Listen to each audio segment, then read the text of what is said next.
Our next speaker, Samantha Yuen, is a founding member of Foolproof Singapore, the Asia-Pacific office of Europe's largest experience design agency. As a senior consultant, she leads the Insights team and helps to develop the studio's UX practice.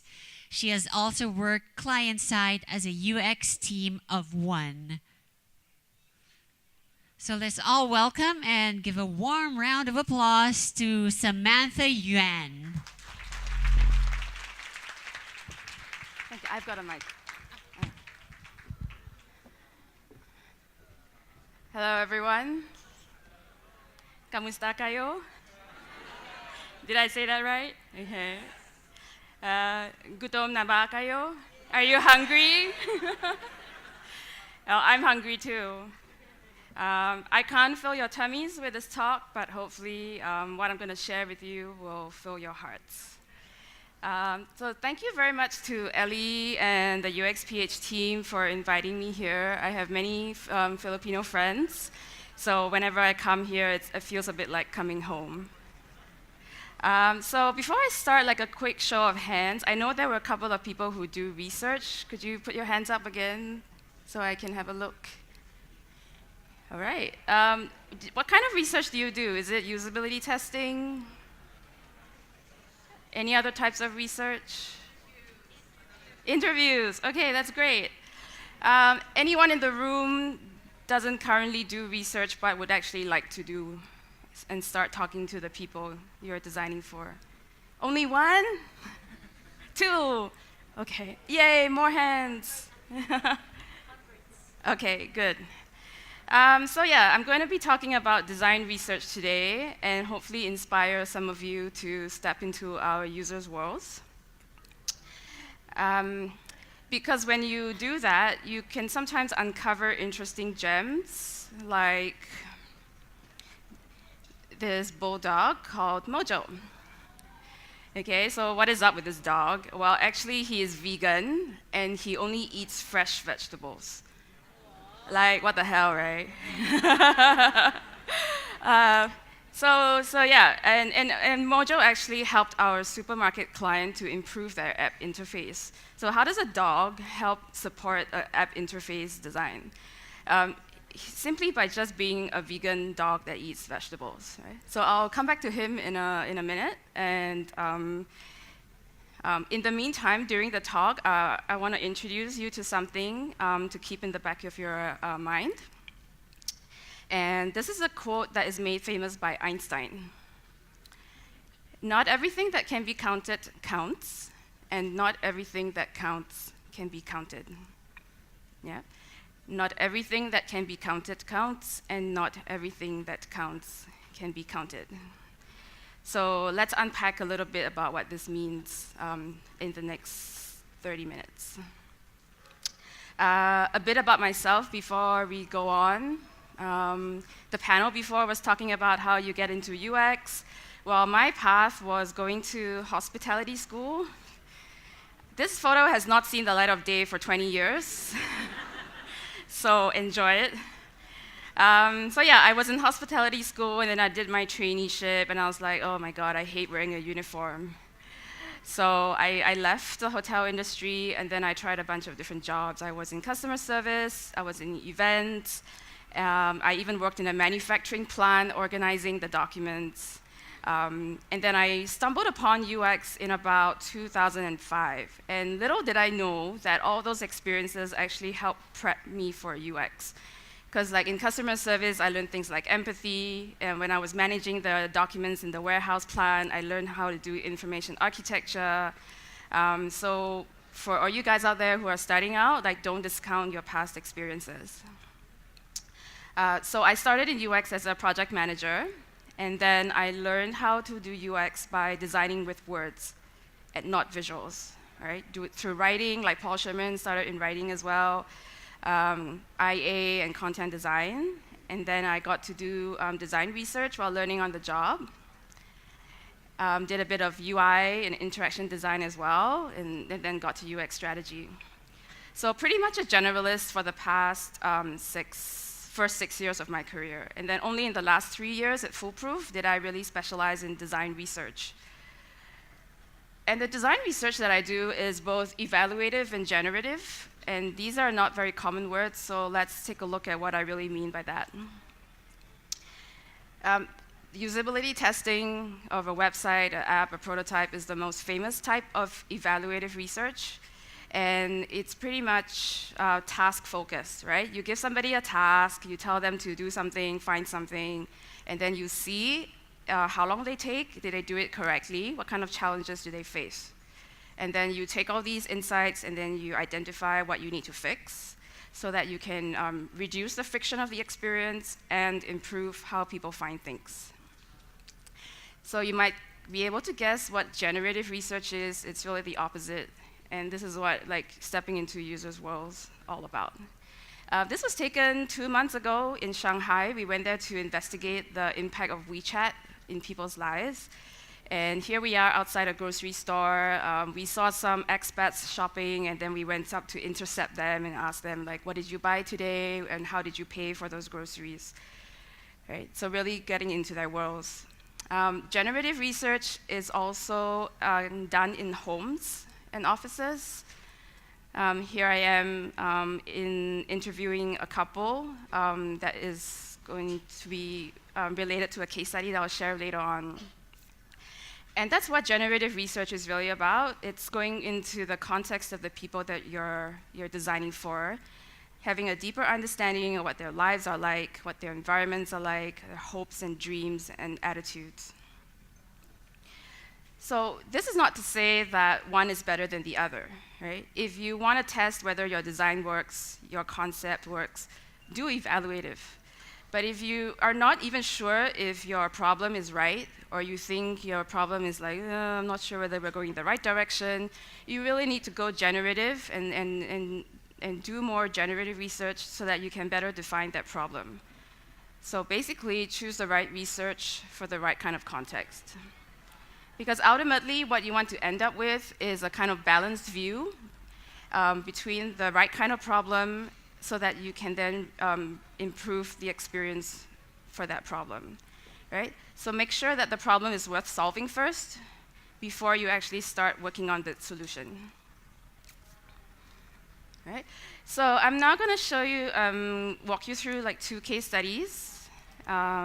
Mark just now talked about NDAs.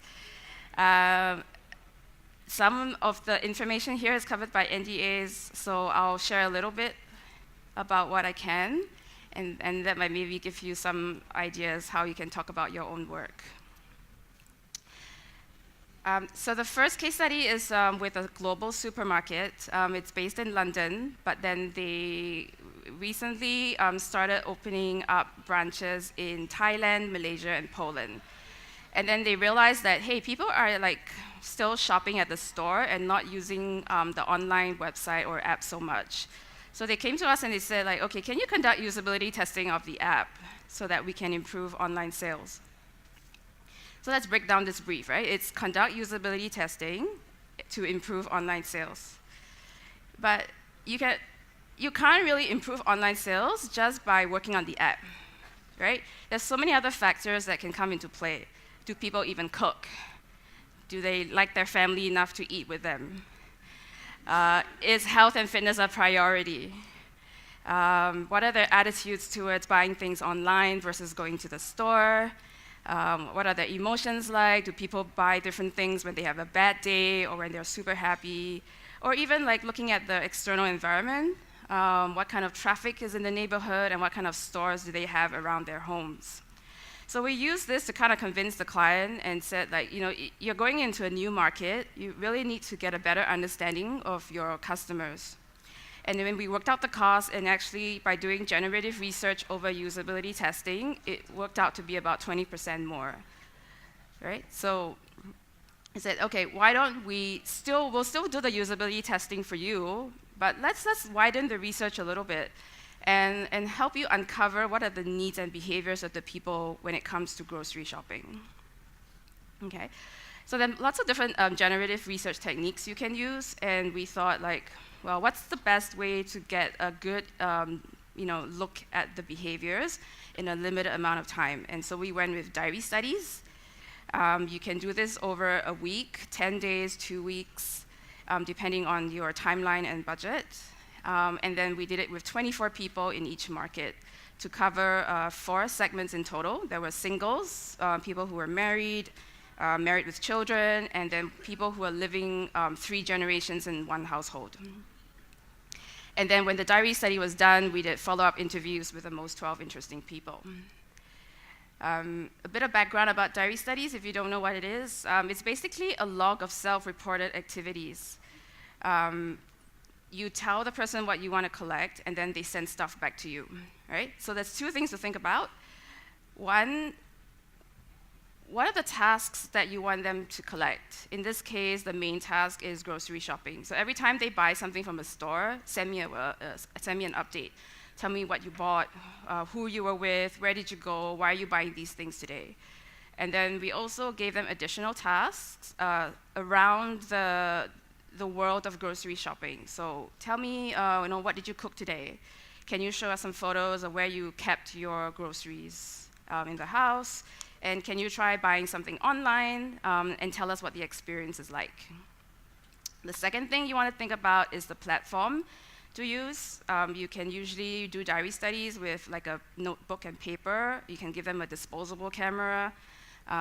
You can ask them to install an app, or you can do it by email. The platform that we selected was WhatsApp, because it's a very common, popular communication method. And then the guys that are actually older or less tech savvy wouldn't feel like they don't really know how to send us the response. And this is really like just a fraction of all the insights that we got from 2 weeks of diary studies. I don't know if you guys can see. Okay, good, it's on the screen. They're sending you photos of the stuff that you asked for, but at the same time, you get a glimpse into so much more, right? There are kitchens that are very neat and organized, and there are kitchens that are super simple and messy. You can see what kind of promotions they're interested in, where they put their children when they have to bring them to the store. In this case, it's like right in the trolley. You could have people who are really trying to be healthy, but can't resist the Magnum that's on sale. Yeah. So and what kind of stores do they go to? Is it the wet market? Is it a local neighborhood shop? And so on, right? So there's really a lot of richness that can come out from generative research, even if you just do 24 or 12 or 6. And out of this research comes many, many interesting stories, and I'm going to share 4 with you. First one is Mojo, who we already met. Right? So he eats vegetables every day. But Mojo's owner is also very price conscious. And so what does that mean? She basically tracks the price of vegetables in all the stores in KL, and she knows it at the back of her head. Basically, he has a vegetable index in her mind. Like, who the hell does that, right? So knowing this, how does it impact the design of the app, and how can the supermarket better support this kind of shopper? We also met millennials and Gen Xers who had grown up learning from their parents, their Lolos and Lolas, that buying at the wet market is the freshest and the best. Right? But then, okay, so I come along, I go to the wet market, and it's like, oh my God, so dirty, it's wet, it's smelly, and there's these things flopping around the water, and then there are no labels, so I don't even know what part of this chicken it is, or this fish, and so on, right? So they get very intimidated, and what kind of opportunity could this present for a supermarket? We also met a couple of people who had allergies. I think now with a lot of GMO and the way things are grown, allergies are getting more and more common, and people are looking to eat more organically, have eco-friendly kind of stuff. So how can they go around getting this type of produce and goods? So she and her son are both allergic to quite a lot of things, and as a result of that, she has to run around town, buying different things at different stores because it's not all in one place. So maybe this could be another opportunity for the supermarket. And then we had a few people who had tried buying online, but bloody hell, the driver is 2 hours late. When he comes, he's very rude. I call customer service, and they're like, oh, I can't really help you. He's on his way. And then sometimes they order things, and it's out of stock, but they don't know until the driver arrives, and then it's too late because, I want to cook my dinner, and then you're telling me it's out of stock, and then I get really frustrated. So how can the supermarket, help improve the experience around this? So lots and lots of data can come out of generative research. This is how it might look like when you try to put it all in an Excel to see information across participants. There are a couple of things you can do with this. Obviously you have to translate it back to the problem and how can we help to drive online sales. So let's look at that first and go back to the 4 stories. Okay, so with a dog, well, the dog is an outlier, right? There's only very few people that have vegetable indexes in their hits. But what this means is that you can find opportunities to serve other kinds of customers through this kind of behavior, right? Maybe you could have price comparisons on the page so that they can easily see how the price of the vegetable has been in comparison with other competitors. You can't really see it because of the screen. Anyway, I'll just read it all out. You can, have online specials that might encourage this kind of person to buy online versus going to the store. You could offer vegetable boxes. Like sometimes when you buy from farms, they have boxes that are pre-packed, and that could be an opportunity for the supermarket. Supermarkets have also in-house brands. So maybe as a product manager, I can develop vegan dog treats, or I can look for dog clothes or collars that wouldn't cause any kind of skin allergies. What about the wet market? Well, it's a cultural belief that they have, so why don't we use this to connect with your customers, right? You could have campaigns around something like, market fresh without the mess. So it is fresh, but you don't have to worry about going there and getting intimidated and freaked out by the dirty water. And then you could also even hire grannies who know how to pick this sort of stuff really well and say if you order online, we will have these grannies to handpick the stuff for you. How amazing is that? You don't even have to worry anymore because you can trust the granny to do her job really well. Allergies, right? So you know that people have to go everywhere to buy things. That's an opportunity to consolidate the inventory and make it easier for people to shop.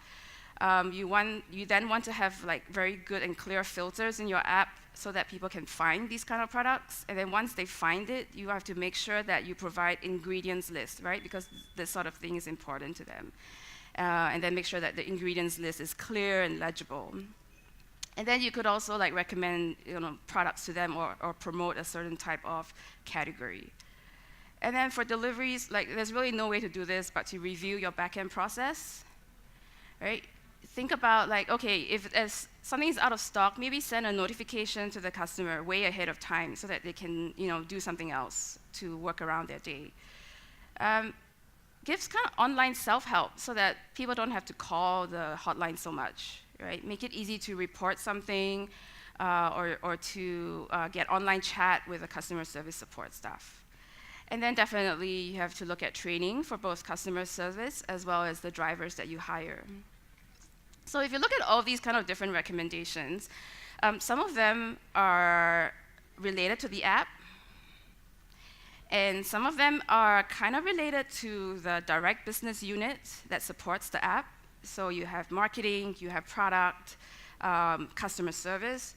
But actually, some of these recommendations go even further to other secondary business units, like operations, warehousing, and in HR, right? So if we just had looked at the app interface and did usability testing of that alone, we wouldn't have uncovered so many other things that needed to be fixed in order to drive online sales.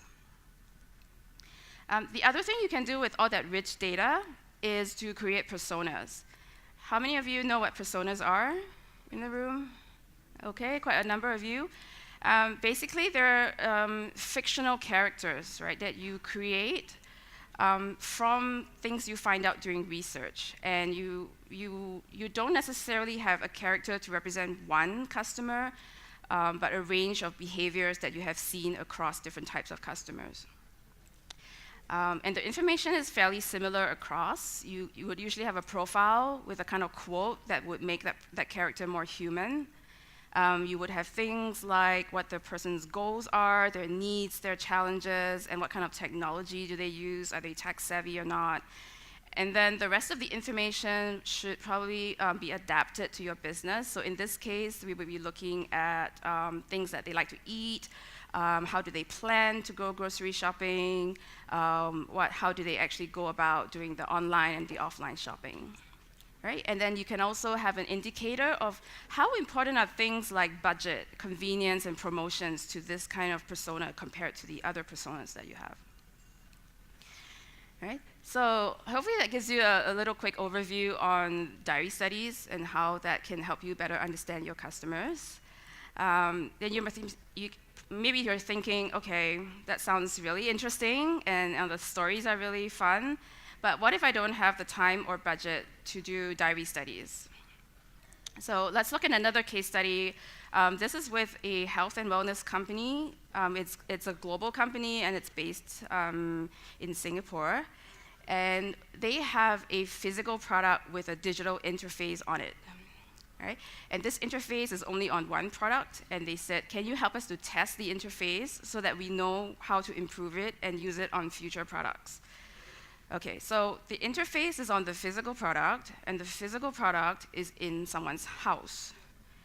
So instead of asking the person who owns the product to come to us in the office or the research lab, why don't we go to them, right? Then we can go and sneak around and look around their house and see what kind of lives they live like.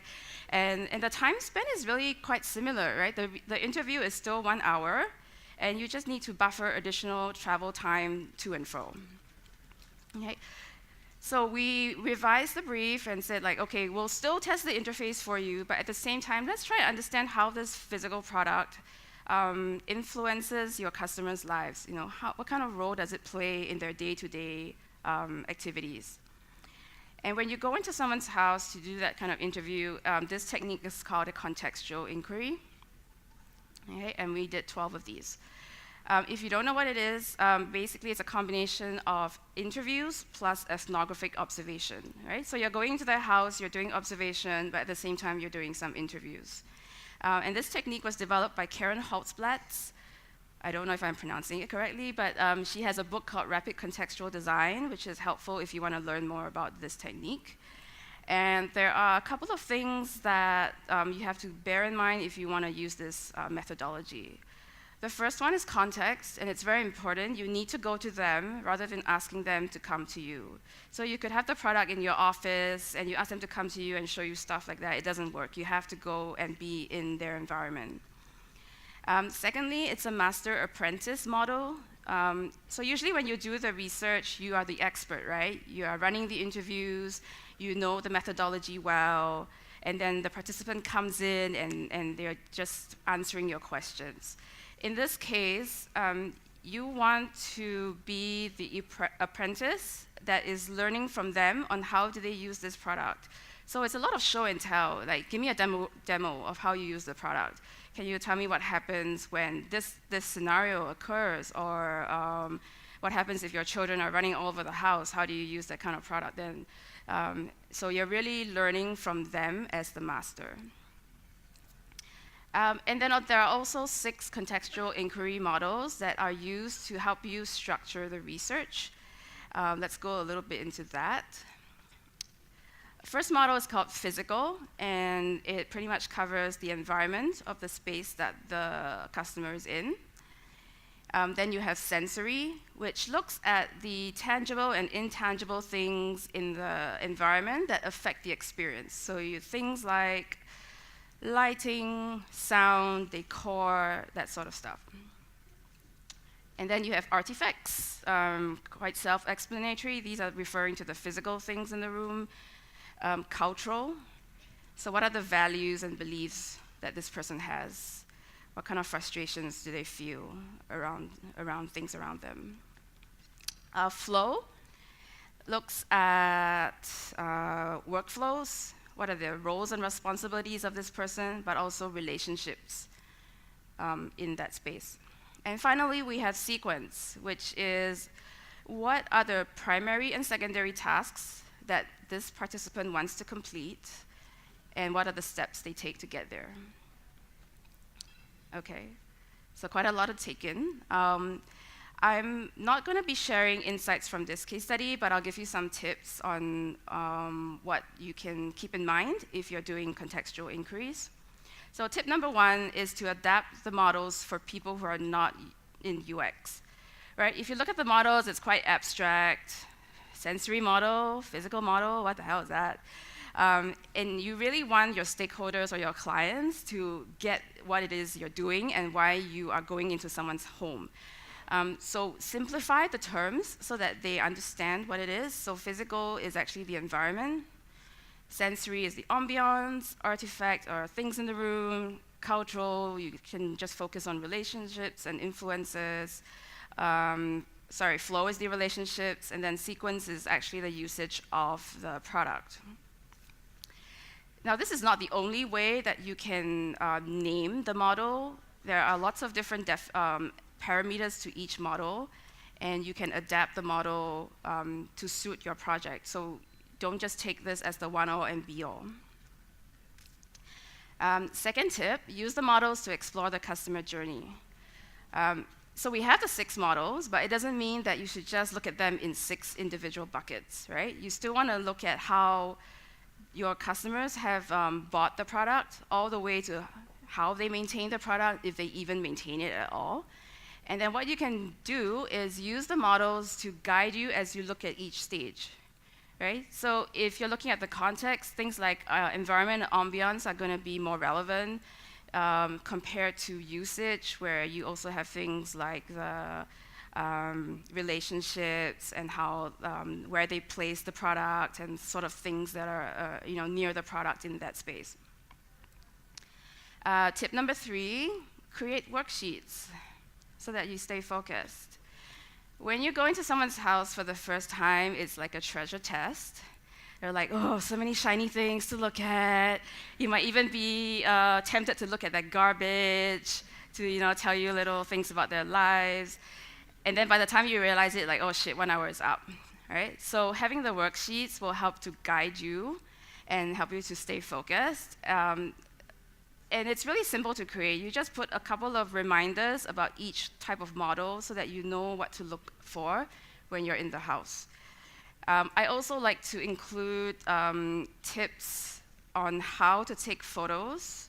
What kind of shots do I want? Do I want wide shots of the house? Do I want close-ups of the product? Do I want photos and videos of me talking to the person while they're showing me the demo? Right? Because you need to tell a story about the research at the end of the project. And thinking about the types of photos and videos that you want means that you are better able to tell that story when you finish. Okay? And also, like, sometimes you're not the one doing the photo taking and the video taking, so having the tips there will make sure that someone else does it correctly. Okay, this is my favorite story. Don't pack the kitchen sink. As you can see, there is like a lot of shit on the screen. If you're used to doing research in a lab or in your office, you have quite a lot of things that are in the room, right? You have your clipboard with a discussion guide. You have Sharpies and Post-its near you. The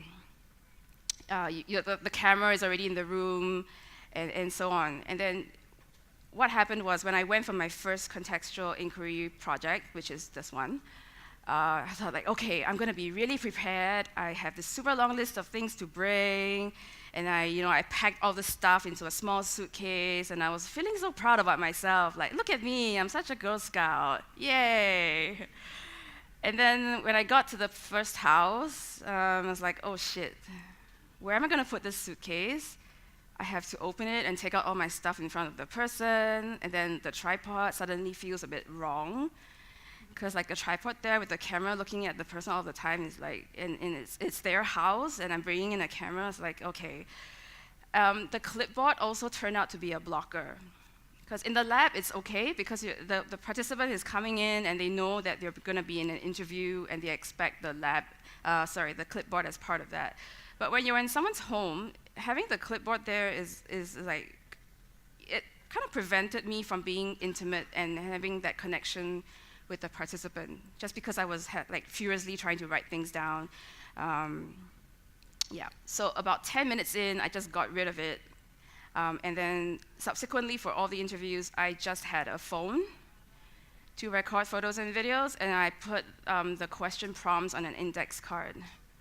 Right? So this means that I'm just holding on to an index card, a phone to record the audio, and then it allows me to have more deeper, natural conversations with the person that I'm speaking to. Also, when you finish an interview and you go out of the house, you actually remember a lot of stuff because the interview is still fresh. And you'll be surprised like how much you can write down in the next like 15, 30 minutes, even though you didn't write anything during the interview, right? So yeah, if you're going to someone's house, that's my recommendation, like don't bring a lot of stuff. Prepare yourself for uncomfortable and unexpected. You are going to be in a lot of environments that are not in your comfort zone and might freak you out. All right? The first house I went looked like this. I knew things were going to be different, but I wasn't expecting bright yellow walls. There were lots of things in the house, and then the TV was blasting very loud, and then the participants were still having their dinner with their children, and I had my stupid suitcase. I was like, okay, what am I gonna do? What am I gonna do? What am I gonna do? But you can't show it on your face, right? You can't show that you're freaking out, and because it might affect the behavior or the perception of the participant. So sometimes you just gotta roll with it, be adaptable. It's like, no, don't worry, take your time. Interesting TV show, huh? Okay, don't worry, I'll just sit here and watch while you do what you have to do. Sometimes you might meet people who are very specific about what they like in their house. So this guy is very clean, and you cannot step off the pebbled corridor unless you wear his house slippers. So he has OCD. I have OCD too. I don't like wearing icky things. And this is very high on the icky factor, right? It's like asking you to wear the socks of the guy next to you. But you're in his house. This is obviously very important to him, and you want to respect that. So again, poker face, and buried all that discomfort right down, and just get on with the interview. Another environment. So sometimes you end up doing the interview in places that you don't expect, right? Living room, dining room, yeah, like you think that's where you're gonna be talking to the person. This participant put the product in her bedroom. So I don't know if you can see it. There I am right in the corner of her desk, and she's sitting on the bed right opposite me. So like, oh, okay. Bedroom, very intimate space. You don't usually show it to your guests. And here I am right in the heart of her sanctuary. So again, don't let it show on your face, and make sure that you are comfortable so that she is comfortable. And that really it is. Like, prepare yourself mentally and emotionally for things that might surprise you. And the last tip is maybe one of the more important ones. We usually do contextual inquiry as a pair, right? Someone does the conversation and leads the conversation, and then someone else takes the photos and the videos. So if you're gonna bring someone along, why not bring your client? Or someone in another department that you're trying to, change mindsets over. It's definitely a lot more work. You have to do like individual briefings with the person, make sure they know what they're getting into, make sure they know what to expect when they're there. Don't freak out or pull a face if someone says something bad. Don't try to explain how it works. And how to take photos. Like, you'd be surprised how many people don't take sharp photos. And that's really important for your report or your presentation, so you mentioned that as well. But because you already prepared the worksheets, then it keeps them very busy during the whole hour, right? So it allows you to have the conversation with your customer while they're going around the house taking photos and videos, and then they're very likely not to interrupt you, which is good. And sometimes, like, unexpected good things can come out when you bring stakeholders along. Our client was expecting that they would get design recommendations, how to fix the product, which they did. We gave them those. They were expecting, like, maybe I would get a design checklist. The next time I design a product, I should look out for these things, and have I already answered questions around ergonomics, or making sure that I understand the problem that I'm solving. And we gave them the checklist, but I think they didn't expect to have a change in their mindset. Before they went into research, they were thinking about design up here, right? It's all aesthetics, ergonomics. Oh, I'm not going to put the button switch, the on-off switch here because it's ugly. It clashes with the aesthetics of the product. And then when they came out of the research, you could see how they were feeling the pain and the usage in their hearts. And then that's really like the most kind of impactful change that we want to get, right, as UXers, or even as product managers or decision makers. And so I would really encourage you to do more generative research, widen your lens, so that you can understand your customers better and improve the quality of their lives. Help to shift the mindsets of the people that you have to work with or your clients. And most importantly, deepen your own practice and change the way you think about design. The Secretary Judy talked about shifting from necessity to freedom. And that's not going to happen until we change the way we look at things and try to do things. So at the beginning of the talk, I mentioned the quote from Einstein, right? Not everything that counts can be counted. So make it count, right? Use generative research to better define your problems, go beyond your client's brief or your colleague's brief. And if you're going to scale a mountain to do that work, make sure it's the right mountain. Right? So thank you.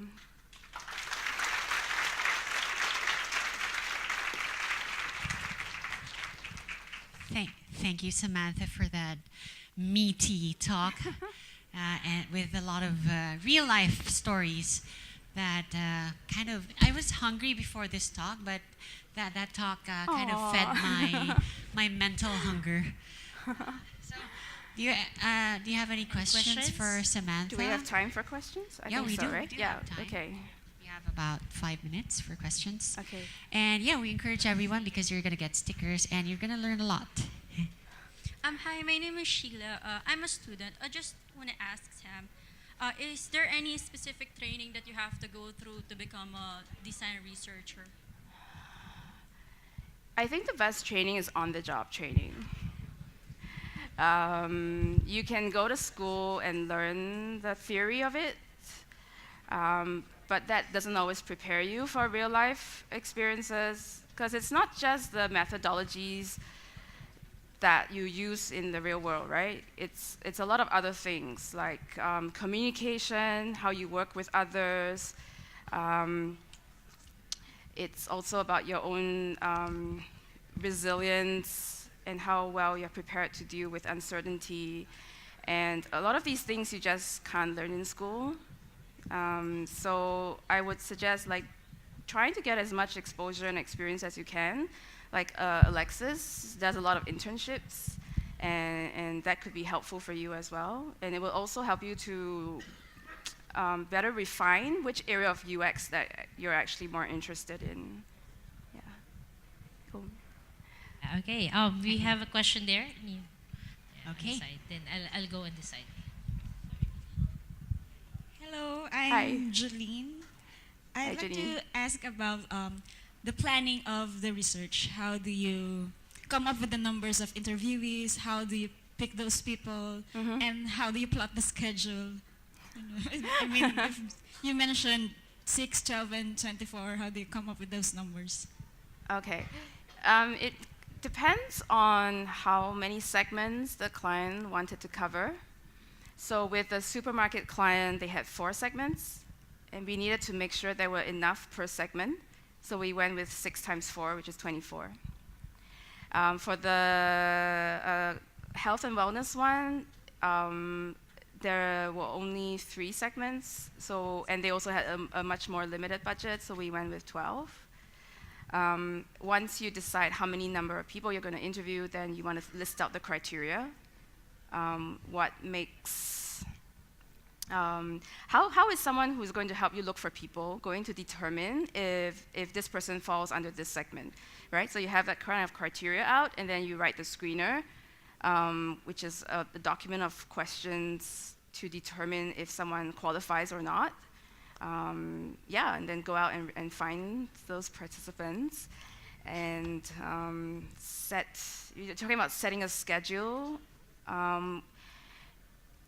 Research sometimes happens like over a week, and you can either keep it open and make yourself suffer, or you give them fixed times and say, like, try and make it for this slot. Half an hour plus minus I think is still okay, but yeah, these are the slots. Well, thank you. Oh, okay. Yeah. So I'll get back to you. Sorry. Can you pass the mic? Sorry. Pass the mic to the side. Hi, my name is Benex Ladislao, and I'm from Split Media Labs Hi. as a front-end developer. Not really a researcher, but I really got curious. You did mention something about collecting data and generative research, right? So this self-reported activities kind of buzzed or is like piqued me interest. How reliable are self-reported activities? How important it is? What are the trade-offs, or when is the right time to do self-reported activities? One of the reasons why we picked diary study for the supermarket activity was because there were a lot of things that we needed to collect, and we weren't sure when it was going to happen. Right? They could go days without buying anything, and they could buy a lot of things in one day. So having the diary study as a diary log over a set period of time allows us to see what happens when, and be able to cover a lot more than just doing something like contextual inquiry, which is just 1 hour for that day. Yeah. Sorry, what was the other part of the question? If you could just shout out.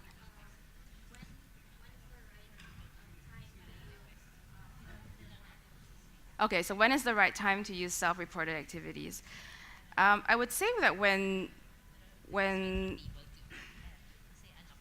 the problem you're trying to solve is more complex, and you want to capture as much as possible in a limited amount of time.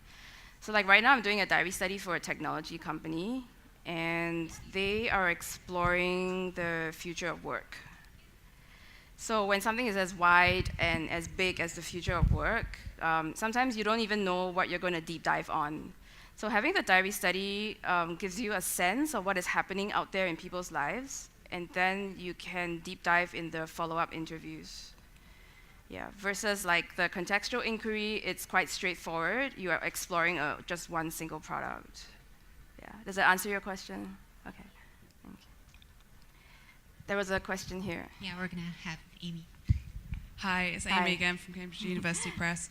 Just a quick question, just about the method in which you work.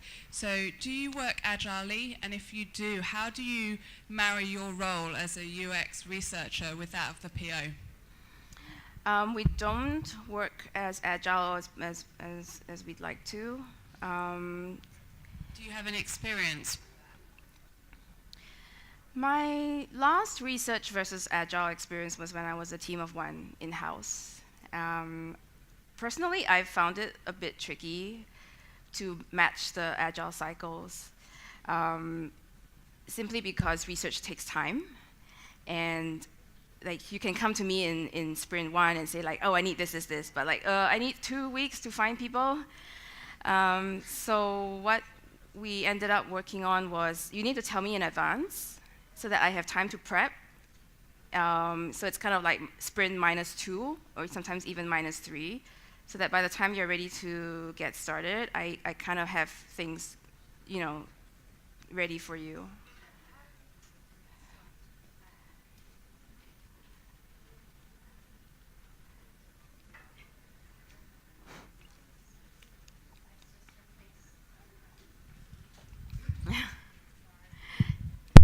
Microphones, they never behave. Yeah, I think we ran out of battery juice. This is Microphone's hungry. yeah, contextual inquiry right here. That might have been a sign to stop, but I'll ask you one more. Okay. And so how at that point did you work alongside the product owner, whose role it also is supposedly to know the audience? How do you tell them or work with someone who might have an ego there to say, well, actually, we need to be looking at more? Oh, egos.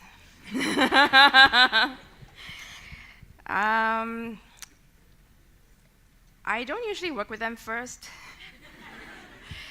because there's different products, and so there are different product managers. I find that finding an ally and starting there to show the value of what can come out of doing that type of research can help to shift minds a bit more, rather than trying to fight with the ego up front. So that's been my experience. I tried to find allies from the start when I joined, and then like, okay, this guy's really interested in understanding his users.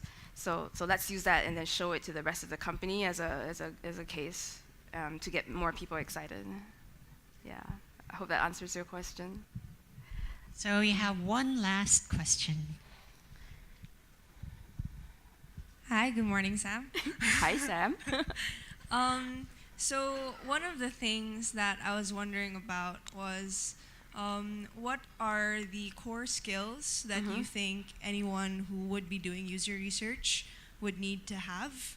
And what are the things that we can start doing in our daily lives to sort of prepare us for the professional things that we have to do? Yeah. Okay, that's a good question. I would say curiosity is really important if you're a researcher. I actually got my job at Foolproof because I was curious about a lot of things, and sometimes very weird things. So I was like asking the question, like, do you actually need to like people to do UX? And that was my own curiosity. So I went to interview a bunch of different UX practitioners in Singapore and around the world, and one of the guys that I interviewed ended up being my boss at Foolproof.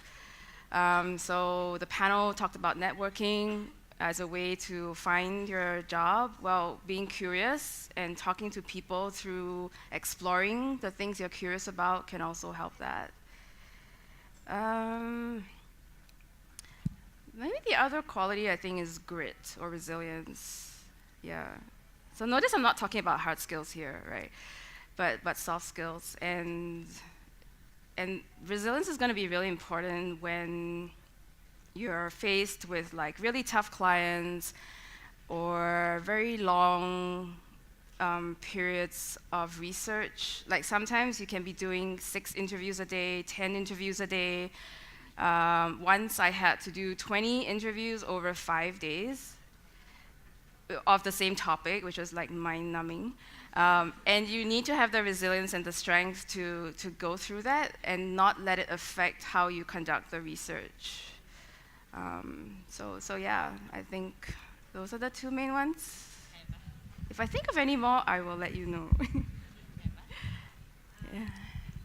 We have 1 more minute before lunch, so I think we can have field 30 one minutes. absolutely last question. Hi, I'm Okay. Kathy from Security Bank. My question Hi. would be, how do you choose participant per segment, and how do you decide if you have enough data per segment? Okay. Well, it first comes down to defining what makes someone qualified as, like, in the supermarket example, we had singles, married with children, married and multi-generation families. So those are quite easy to define, right? Like, for example, multi-generation families, you must have your parents and your grandparents living together with you, or you could have your children and your parents living with you, and then you want to segment them by age groups, demographics, that sort of thing. The other layer to think about is, like, what kind of behaviors do they have? How frequently do they shop? So I would put those types together. So one bucket is demographic and the other type is behavior. And then put together a profile for the recruiter to go out and look for people like that. Yeah. Sorry, I forgot the other half of the question. Oh, how much data is enough? When the insights start repeating themselves is a good signal that you've kind of got enough. You don't need to interview 20 people to know that I don't go to the supermarket sometimes because, like, I have lots of stores near my house. You see that coming up a couple of times. And it's good enough to tell you that, okay, this is like typical behavior that might happen in Malaysia or Thailand, for example. So yeah, when the patterns start repeating themselves, you can kind of, like, take a stop. Yeah. Hey, thank you very much. That's our very last question. So once again, let's give a round of applause to Samantha for the rich insights and the buffet of information. I hope that Buffet of satisfied your. information. I like Yeah, that. I hope that satisfied your hunger. I know you guys have a lot of questions. You can probably just stalk her afterwards and try to find her